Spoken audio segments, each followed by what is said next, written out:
Di sini ada servisan mesin las 900 watt ya. Ini keluhannya mati, nggak ada apinya gitu, cuman lampu saklarnya aja yang nyala.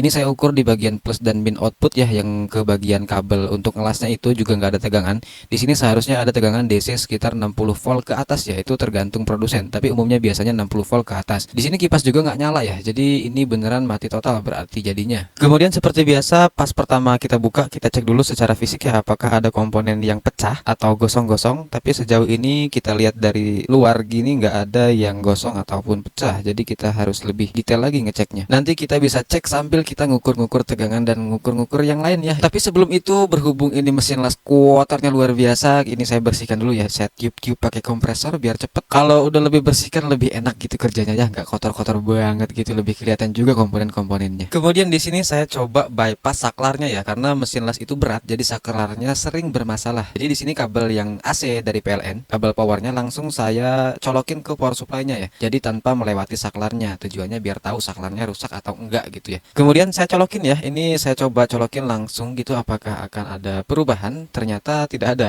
Dia tetap mati dan kipasnya pun nggak nyala. Jadi bukan di saklar nih masalahnya. Lanjut, ini saya ngecek tegangan di elko utama ya. Ini tegangan di elko 450 volt, biasanya elko yang paling gede itu. Di sini plus dan minnya saya ukur di jalur soket yang mengarah ke PCB atas. Ternyata memang nggak ada tegangan sama sekali. Ini kemungkinan ada masalah di bagian soft start bisa jadi ya. Jadi NTC dan PTC tidak bekerja atau entah bagaimana itu ceritanya, tapi nanti kita akan cek ya. Lanjut, ini saya bongkar bagian power supply ya. Ini power supply di bagian paling bawah, dan ini kebetulan itu nggak perlu dibongkar total semuanya, mesin lasnya bisa dibongkar dari bawah aja. Jadi cuman power supply-nya doang yang dibuka. Biasanya ada mesin las yang kalau bongkar itu perlu dibongkar semuanya ya. Jadi agak repot, tapi kali ini kita cukup beruntung karena mesin lasnya ramah terhadap teknisi. Kemudian lanjut kita lepas soket-soketnya ya. Ini saya lagi ngelepas soket dioda utama dari listrik PLN. Ini ada dua dioda di sini. Diodanya nempel di pendingin bagian atas. Jadi dia menyatu dengan pendingin yang lain. Kita harus lepas soketnya ya semuanya. Setelah soket dan baut-baut terlepas semuanya, tinggal dicabut aja kayak gini ya dengan gampang. Kemudian dilihat-lihat di sini sudah ada solder-solderan ya. Jadi ini udah pernah masuk bengkel sebelumnya atau mungkin orangnya kerjain sendiri, nggak tahu saya juga. Tapi di sini saya akan mengukur tegangan ya. Jadi dioda yang tadi saya lepas PCB-nya dari PCB maksudnya, itu saya pasang lagi karena kita akan colokin listrik dan mengukur tegangan di sini ya. Dioda utama dari sumber listrik di sini ada dua ya. Jadi soketnya pun ada dua. Jadi kita pasang aja semuanya. Sebelum kita colokin listrik, untuk memastikan jalur-jalurnya aman, ini ada bekas-bekas solderan yang mungkin kurang rapi, itu kita rapikan dulu ya. Jadi supaya aman, nanti kita colokin udah fix semuanya, nggak ada konslet atau apapun. Kemudian di sini saya tambahkan kabel listrik ya, langsung disolderin ke bagian PCB. Kalau teman-teman misalkan nanti bingung gitu kalau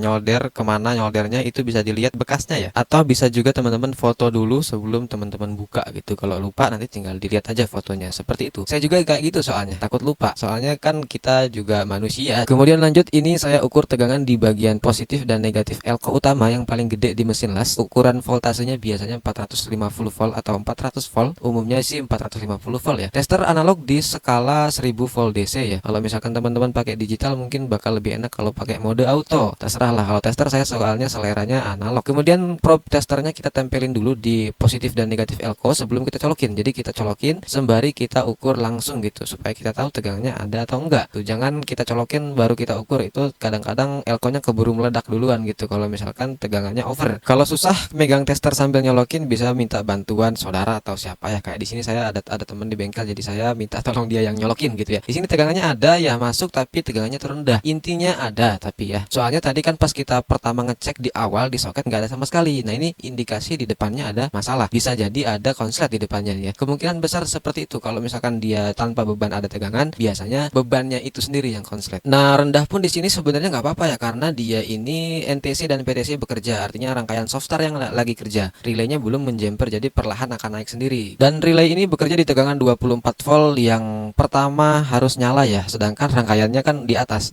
PCB. Jadi PCB yang paling atas maksudnya. Dan soket-soketnya kan belum kita pasang. Jadi wajar aja kalau relaynya belum kerja. Jadi ini intinya bagian power supply utama dari listrik PLN ke dioda ke elko itu normal ya. Karena rangkaian ini normal, jadi kita kosongin dulu elkonya nih. Jangan lupa sebelum kita pasang ke tempat-tempat lain, kosongin dulu elkonya pakai lampu pijar. Ini saya pakai lampu pijar 100 watt supaya elkonya kosong. Nanti nyetrum nih kalau misalkan kepegang. Kalau belum dikosongin, atau juga bisa merusak rangkaian lain ya kalau misalkan tegangannya masih ada gitu, resikonya kemana-mana. Kemudian PCB power supply tadi kita pasang lagi dan semua soket juga dipasang. Kalau takut lupa silahkan difoto dulu sekali lagi. Kemudian ini saya coba ngukur lagi di soket bagian atas dan bawah. Kalau misalkan di bagian bawah soket itu tegangannya ada, artinya soketnya bermasalah atau kabelnya. Kalau di sini tegangannya nggak ada ya di bawah ataupun di atas, jadi ini masalahnya di bebannya bukan di soketnya. Hal-hal sepele kayak soket gini harus kita cek juga karena ini hal sepele yang harus kita pastikan gitu. Kalau misalkan kita nyari yang rumit dulu, nanti masalahnya yang sepele, kan kita jadi dikerjain namanya. Kemudian lanjut, ini saya buka PCB bagian atas ya, jadi kita bukanya sebisanya, pokoknya sesederhana mungkin, berusaha supaya nggak harus bongkar semua, karena bongkar semua itu repot masangnya lagi ya. Kecuali emang kalau misalkan masalahnya ada di PCB tengah di bagian dioda-dioda ya mau nggak mau ya harus dibuka semua ya. Kalau saya di sini bongkarnya bagian atas aja, berusaha untuk nggak bongkar semua karena repot. Setelah semua baut terbuka, kemudian baut-baut MOSFET atau IGBT juga udah terbuka, tinggal kita cabut aja ya. Kemudian di PCB bagian ini kita fokus ke rangkaian power supply tegangan 24 volt ya. Maksudnya yang menghasilkan tegangan 24 volt. Ini tegangan digunakan biasanya untuk kontrol utama, artinya untuk otaknya. Kemudian untuk menyalakan relay juga yang tadi ya, yang di bawah PCB bawah itu ada relay, itu untuk menjumper soft start. Kemudian digunakan juga biasanya untuk kipas ya. Kalau kipasnya 24 volt, tapi ada juga mesin las yang pakai kipas AC 220, itu tergantung produsen juga. Di sini saya ukur MOSFET-nya ternyata memang short ya. Ini saya ukur di PCB langsung, dia menunjukkan angka 0 di tester skala kali 1 ya. Jadi beneran short. Sesuai dengan yang kita duga di awal, ada short di bagian beban power supply utama yang elko gede-gede tadi. Tegangannya langsung hilang ketika soket kita pasang ke PCB bagian atas ini ya. Langsung aja kita copot MOSFET-nya biar pasti aja gitu bahwa MOSFET-nya short. Kemudian kita ukur juga di PCB-nya lagi setelah MOSFET-nya nggak ada. Jadi kalau MOSFET-nya dicabut dia masih konslet, artinya ada rangkaian lain yang konslet. Kalau misalkan udah dicabut terus kita ukur di PCB dia udah nggak konslet lagi, artinya yang konslet cuma MOSFET-nya aja. Itu kalau konslet ya. Sedangkan kalau misalkan ada komponen putus ataupun terbakar atau gimana lah, itu belum tentu konslet. Jadi intinya konslet atau enggak di sini ya, bukan rusak atau enggak. Lebih to the point ke konslet atau enggak. Nah, di sini kondisinya setelah MOSFET dicabut, PCB udah nggak konslet lagi dan memang ini bener-bener cuma konslet di bagian MOSFET-nya aja. Kalau rangkaian lainnya saya juga belum tahu, jadi harus dicek dulu ada yang rusak atau enggak. Untuk memastikan di sini saya ukur lagi MOSFET-nya dan memang benar-benar short ya. Kemudian di sini juga ada 10 biji MOSFET atau IGBT ya. Ini IGBT dan MOSFET itu bersaudara, jadi saya akan sebutnya MOSFET aja biar simple. Kita ukur semuanya apakah ada konslet. Cara ngukurnya sama aja kayak ngukur MOSFET biasa, intinya nggak boleh ada konslet. Ini semuanya saya ukur dan nggak ada yang konslet ya. Jadi sejauh ini kita baru menemukan satu masalah, yaitu konslet di bagian MOSFET power supply 24 volt. Di sini saya coba pasang PCB bagian atas, yang paling atas ini saya pasang ke power supply yang paling bawah ya, yang ada elko gede-gede tadi. Saya coba kayak gini supaya bisa ngukur di bagian kaki gate dari MOSFET, kaki paling kiri kalau dilihat dari arah depan ya, rata-rata paling kiri itu gate. Apakah ada tegangannya ya setelah kita lepas MOSFET-nya? Kalau ada tegangan berarti memang PWM-nya nggak bermasalah, cuman MOSFET-nya aja yang short kecapean. Setelah soket-soket terpasang semua, kasih juga kabel listrik ya, kabel AC power dari PLN. Kemudian kita colokin, kemudian kita ukur di kaki gate dari MOSFET tegangan 24 tadi. Tempatkan pin negatif dari tester di negatifnya elko paling utama ya, yang gede itu sama jalur negatifnya. Kemudian positifnya kita tempelin ke kaki gate dan ternyata nggak ada tegangan sama sekali di gate-nya. Artinya ini bagian PWM dari MOSFET-nya pun bermasalah. Di bagian ini PWM itu entah apa nama resminya ya, nggak tahu saya juga apakah dia PWM ataukah memang ya pengontrol aja, intinya dia yang mengendalikan MOSFET gitu aja ya. Soalnya masih pemula juga ini kita. Karena di gate-nya nggak ada tegangan, jadi saya ukur juga di elko utama yang tadi ya, apakah ada tegangan. Ternyata ada ya, artinya memang tegangan sudah masuk ke rangkaian PCB atas ini, tapi memang gate-nya nggak ada tegangan karena ada masalah. Kemudian lanjut kita cari bagian mana yang mengontrol si MOSFET atau bagian PWM-nya yang kita cari. Di sini ada PCB yang dipasang berdiri ya, ada dua. Nah, bagian yang kecilnya ini, PCB yang kecil ini ada transistor tuh ya. Ini rangkaian untuk mengontrol si MOSFET dan transistornya di rangkaian ini pecah belah gitu nih, kelihatan lah ya. Ini laporannya saya baru ingat ini kena petir. Jadi dia itu dicolokin tapi lagi nggak dinyalain, lagi nggak dipakai, tapi stekernya masih nyolok ke terminal listrik, jadi kena imbas dari petir. Jadi wajar transistornya pecah dan kemudian MOSFET-nya tadi juga dia short. Langsung aja kita copot bagian PCB yang berdiri itu ya, PCB kecilnya bukan yang besar karena ada dua PCB berdiri. Di sini transistor yang pecah tadi kodenya atau tipenya S8050 ya. Kemudian karena ini kena petir, kita akan cek semua komponen ini ya, atau mungkin bisa juga teman-teman langsung ganti aja semua karena ini komponennya tipe-tipe yang umum dipakai dan harganya juga murah. Cuman resistor doang beberapa, kemudian ada dioda germanium biasa 4148, ada dioda Zener juga. Ini kemungkinan nggak sampai 50.000 nih total kalau kita ganti semuanya. Saya pun di sini sama, saya bakal ganti semuanya karena lebih efisien ganti semuanya ketimbang dicari dulu rusaknya yang mana. Hemat waktu malahan kalau kita ganti semuanya karena murah tadi ya. Kemudian di sini saya juga ngecek di bagian komponen-komponen di sekitarnya yang berhubungan ya. Kan itu ada jalurnya di bawah, kita tinggal lihat aja mana yang masih berhubungan dengan PCB yang tadi itu. Di sini saya ukur semua, nggak ada yang konslet dan masih sesuai dengan bodinya dan nilainya. Untuk resistor dan kapasitor saya ukur pakai ESR meter atau LCR, sama aja ya, dua-duanya itu punya fungsi yang sama dan di sini masih sesuai dengan nilainya. Kalau teman-teman nggak punya alat-alat untuk mengukur komponen nilainya berapa, itu bisa pakai tester biasa aja. Yang penting nggak konslet aja udah. Soalnya komponen rata-rata kalau belum konslet itu nilai yang terukur biasanya masih sama dengan nilai yang tertera di bodinya. Walaupun udah nggak sama persis, biasanya masih mendekati gitu ya. Dan nilai yang berubah itu juga nggak terlalu beresiko kayak komponen konslet ya. Resikonya lebih rendah ketimbang konslet lah intinya. Lanjut, ini saya ganti semua komponennya ya. Jadi saya cabutin semua, kemudian saya ganti tentu saja sesuai dengan nilai yang tertera di PCB ataupun nilai yang tertera di bodi komponen yang akan kita ganti. Di sini komponen yang dipakai umum-umum semua kok, jadi nggak usah bingung nyarinya, di toko spare part elektronik pasti ada. Kalau bingung namanya apa, itu tinggal dicari aja di foto, kemudian kirim chat GPT, udah langsung keluar tuh namanya apa sesuai dengan tipenya. Di situ kan di bodinya ada tulisannya, tinggal di foto aja atau dilihat aja, ditulis gitu, tanyain chat GPT atau di Google langsung keluar semua itu. Jadi nggak usah bingung. Setelah diganti komponennya semua, tinggal dipasang aja lagi ke tempatnya semula ya, seperti itu. Kemudian langsung kita coba colokin seperti pertama tadi, kita colokin PCB bagian atas ini ke rangkaian power supply bagian bawah yang ada elko gede-gede tadi ya. Kemudian sebelum kita colokin, teman-teman bisa cek dulu komponen-komponen lain seperti MOSFET yang bentuknya mirip-mirip ya, berplat pendingin, itu biasanya komponen-komponen penting. Ya penting semua sih, tapi intinya teman-teman bisa cek sendiri ya konslet atau enggak, intinya itu aja. Soalnya di sini video banyak saya skip karena ini video panjang banget. Kalau mau misalkan full video, wow, bisa 1 jam lebih ini video. Kemudian lanjut ke pengukuran tegangan gate. Di sini tester saya pakai skala 50 volt DC untuk jaga-jaga takutnya ada tegangan over, tester saya bakal meledos. Ini tegangan di gate-nya udah keluar sekitar 2,5 volt DC ya. Ini artinya sudah normal, PWM atau pengontrol MOSFET-nya sudah bekerja. Kalau habis dicolokin kayak gini, jangan lupa kosongin elko-nya. Pokoknya setiap kita colokin, kosongin elko, pakai lampu pijar atau pakai apapun lah, terserah teman-teman. Mau dikonsletin langsung juga, plus dan minusnya boleh kalau berani ya. Intinya kosongin tegangan elko, pakai apapun beban, lampu pijar boleh, lampu yang lain juga boleh. Intinya yang mampu di tegangan tinggi. Oke, kita lanjut pasang MOSFET-nya ya. Di sini MOSFET bawaannya yang konslet tadi tipenya 09N90. Di sini saya ganti pakai MOSFET persamaannya K3878, ini sama ya. Jadi tinggal pasang baik kakinya maupun jenisnya ini sama persis. Lanjut kita pasang ke PCB sesuai dengan simbolnya yang ada di PCB atau gambarnya. Intinya disamain aja kayak bawaannya karena ini MOSFET-nya kan sama persis gitu ya. Kemudian setelah dipasang, di sini ada jumper ya. Ini jumper dari tegangan 300 volt atau dari elko utama tadi ya, yang dari jalur soket. Ini solderannya kita lepas dulu jumpernya, nanti kita akan ganti jumpernya pakai lampu pijar. Supaya apa? Supaya jaga-jaga kalau misalkan nanti ada masalah di rangkaian yang udah kita pasang ini ya. Kalau ada masalah biasanya bisa jadi MOSFET yang baru kita pasang barusan itu pecah, tiba-tiba langsung tar gitu. Juga bisa langsung short gitu. Jadi kita ganti jumpernya pakai lampu pijar kayak gini ya, supaya kalau ada konslet lampu pijarnya nyala dan MOSFET-nya nggak langsung pecah atau langsung short konslet gitu ya. Ini cara klasik ya, ini bisa dipakai di berbagai macam rangkaian, pokoknya berhubungan dengan MOSFET SMPS gitu. Saya selalu pakai cara ini, cara klasik tapi aman ya. Jadi MOSFET-nya nggak langsung short, itu juga bikin kita nggak langsung rugi.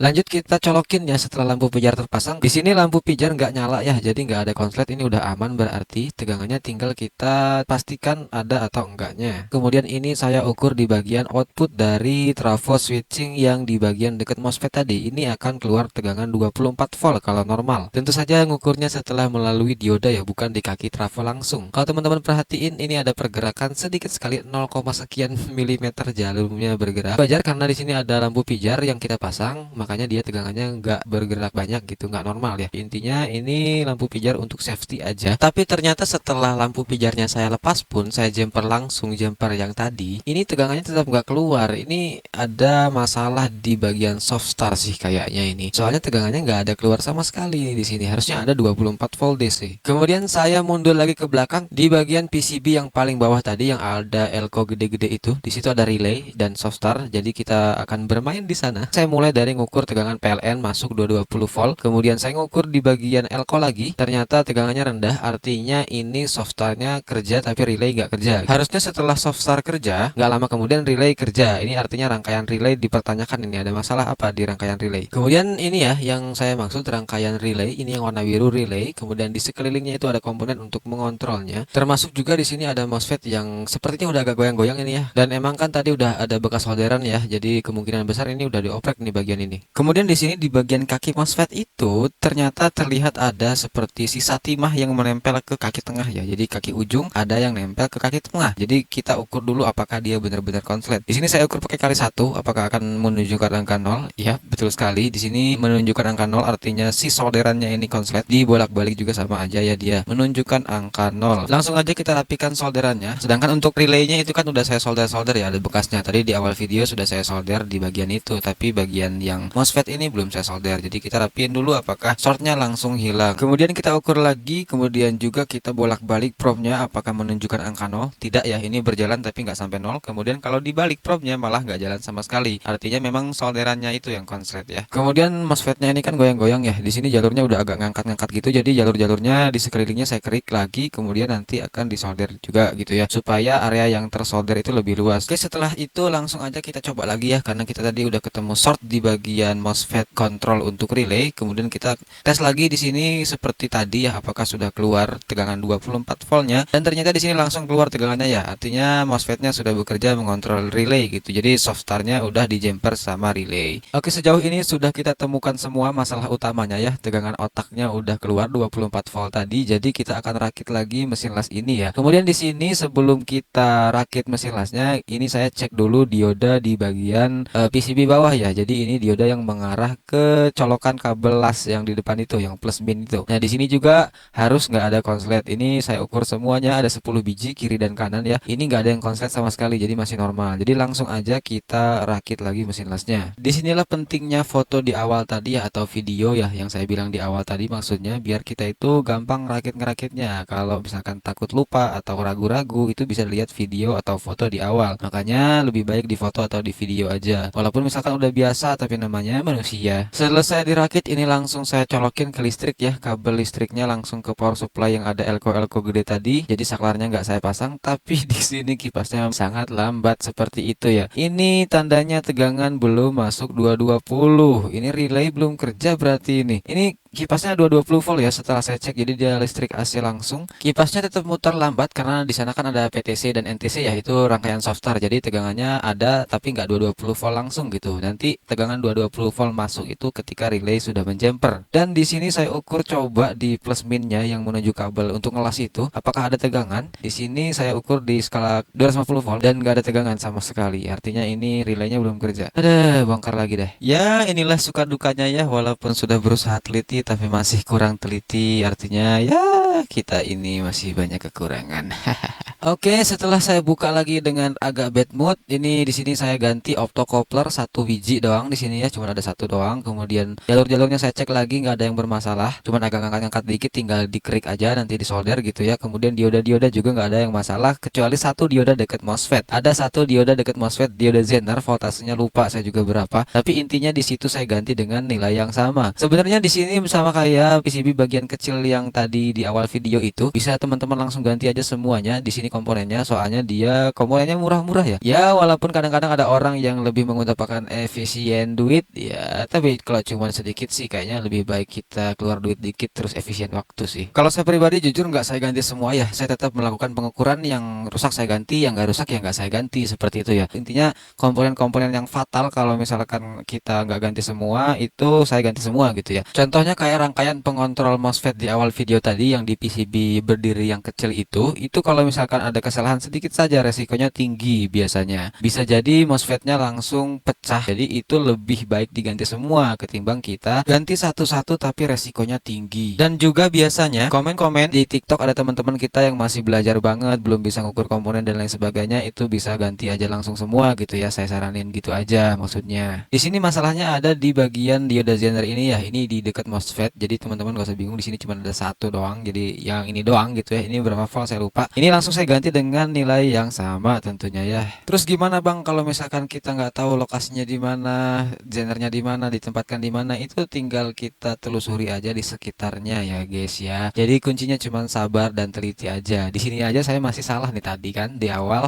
Intinya untuk perbaikan elektronik apapun cuman kuncinya tester dan teliti. Pokoknya jalur-jalurnya ditelusuri, ada komponen apa di sana, kemudian diukur konslet atau enggak. Biasanya yang jadi masalah utama itu konslet ya. Kalau misalkan dia putus ataupun apa itu jarang banget. Banyaknya komponen itu seperti dioda-dioda tuh konslet nih, kayak dioda ini kan konslet nih, dibolak-balik dia jalan semua. Jadi intinya itu aja, dimanapun kita ngukur banyaknya ketemu tuh konslet. Kalau putus komponen itu jarang-jarang ya. Kemudian kalau IC gimana Bang? Kalau IC itu biasanya kita coba ganti ya, ganti dengan IC yang lain. Contohnya kayak optocoupler itu kan termasuk kayak IC lah ya, anggaplah karena di kakinya 4 dan bentuknya sama kayak IC. Itu kita ganti aja, coba ya ganti baru gitu. Itu nebak kok. Jadi nggak selalu harus diukur, nebak aja. Soalnya ada aja komponen yang kalau misalkan kita ukur itu seperti terlihat normal, kemudian ketika kita ganti rangkaian pun bekerja dengan baik. Jadi ada kalanya komponen itu dia bermasalah hanya ketika dia bekerja saja. Kemudian karena dari awal tadi kita udah keliling-keliling ngecek ini itu ya, di bagian MOSFET udah kita cek satu-satu dari tadi dari atas sampai bawah. Ini tinggal kita rakit aja semuanya karena masalah utama di PCB di bagian relay itu sudah kita temukan masalahnya di dioda zener dan udah kita ganti juga. Jadi ini kita rakit aja lagi semuanya. Kemudian setelah itu langsung aja kita colokin ya. Ini karena kita udah coba cek semuanya juga nggak ada masalah yang lain sepertinya ya. MOSFET juga nggak ada yang short lagi, dioda juga nggak ada yang short lagi. Di sini saya colokin langsung muter kenceng kipasnya ya. Setelah beberapa detik saya colokin, artinya setelah soft start bekerja, relay langsung bekerja setelah beberapa detik kemudian ya. Kemudian ini untuk memastikan apakah mesin las ini akan ada apinya, kita ukur di tegangan outputnya ya, di bagian plus dan min soket yang menuju kabel mesin lasnya itu sendiri, yang kabel untuk las itu. Di sini udah keluar tegangan sekitar 70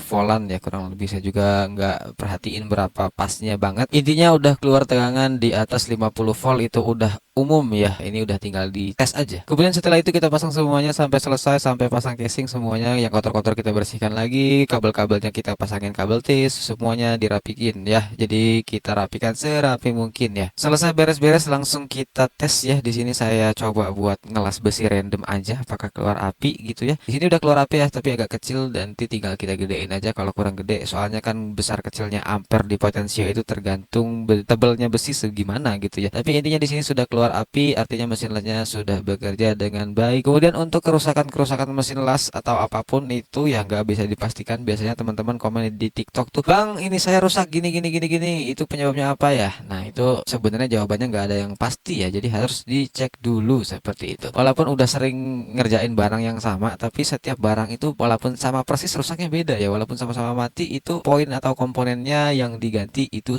biasanya berbeda. Terima kasih sudah menonton sampai sini. Kalau teman-teman ada yang nonton sampai sini ya, semoga videonya bisa bermanfaat, semoga bisa jadi referensi. Kalau ada salah juga saya minta maaf, soalnya saya juga masih pemula ya. Intinya di sini saya dokumentasi pekerjaan saya aja, kemudian ya sharing-sharing aja sih supaya teman-teman bisa ya membayangkan apa yang kira-kira akan dilakukan jika menemukan kerusakan seperti itu ya. Jangan lupa tombol subscribe-nya dipencet ya teman-temanku sekalian.